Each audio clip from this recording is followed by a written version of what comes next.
नमस्कार, मी सुरेश सप्ताह. आपण पाहता लाईव्ह गेवराई दैनिक संदेश. आज आपण गेवराई तालुक्यातील चकलांबा फाटा येथे म्हणतो आता येणारा जो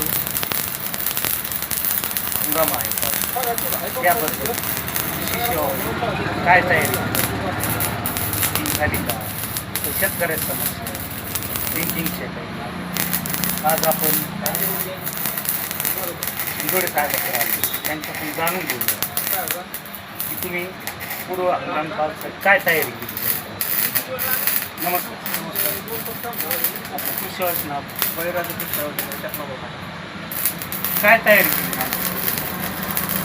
तयारी की आता बियाणं वगैरे खरेदी करायला काही सुरुवात नाही केली.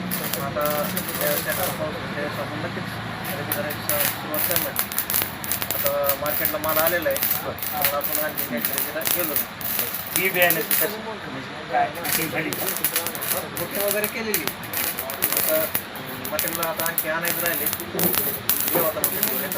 काय काय लिंकिंगची समस्या होती, शेतकरी त्यांच्या समस्या लिंकिंगचा लिंकिंग आता खतम होती. लिंकिंग जर बघितलं तर हे जे काही जेवढे काही ग्रेड आहेत त्यात मेजर म्हणजे युरियाला लिंकिंग.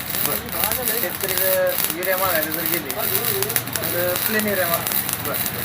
प्लेन युरिया मागायला तर प्लेन युरिया आपलं समोरून येत नाही. म्हणजे शेतकऱ्याची मागणी युरियावर जास्त. मग तुमचं काय आव्हान करता की बाबा 10-20 म्हणजे पूर्ण थोडं कमी प्रमाणात घ्या, काय आव्हान करता? हा जे समजा तिथं युरियाचं 2 गोण्या वापरायचं तर शेतकऱ्यांनी एकच वापर करावा, जेणेकरून मग ते लिंकिंगचा प्रॉब्लेम असेल किंवा युरियाचा जास्त प्रमाणात वापरायचं कमी होईल. शेतकऱ्याचं म्हणणं आहे आम्हाला जे लागेल ते असं काय आहे. शेतकरी तेच मेजर प्रॉब्लेम आहे. तेव्हा शेतकऱ्याने जर युरिया मागितला तर आपण ते देऊ शकत नाही प्लेन युरिया, कारण तुम्हाला वरून तिथला पुरवठा होतो. वरून तिथला पुरवठा होतो. मग विषय काय होतो, शेतकरी नाराज होतो.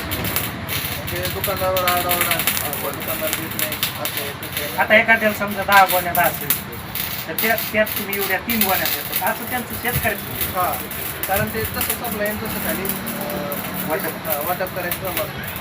काय आव्हान करतात वरती कृषी विभागाला किंवा गव्हर्नमेंट सरकार काय गव्हर्नमेंट सरकारला एकच सांगायचं जे लिंकिंग येते ते कमी प्रमाणात देण्याचा प्रयत्न करावा, जेणेकरून शेतकऱ्याला पण ते सुरळीत होईल आणि दुकानदाराला पण सुरळीत. आणि त्यांना जे लागतं ते त्यांचे प्रमाण समजा हां, जे लागतं शेतकऱ्याला ते आपण देऊ शकतो. लिंकिंग कमी नाही, कारण शेतकरी हिऱ्यासोबत लिंकिंग घेतो, दुकानदाराला घ्यावंच लागतं असं. तर काय परिस्थिती आहे येण्याची काही अडचण येणार नाही. पण ती व्हरायटी वगैरे असं काही कोणत्याही दुकानदारावर करणार नाही, कारण मटेरियल भरपूर आहे आणि शेतकऱ्याला जे लागेल ते वन भेटेल. हे होते आपले झुंजुडे साहेब. त्यांनी आपल्याला शेतकऱ्यांसाठी व्यवस्थित माहिती की येणारा का हेच बघाल किंवा पावसाचा अंदाज कसा राहील त्यानुसार त्यांचा सेल आपण आता दैनिक संघर्ष न्यूज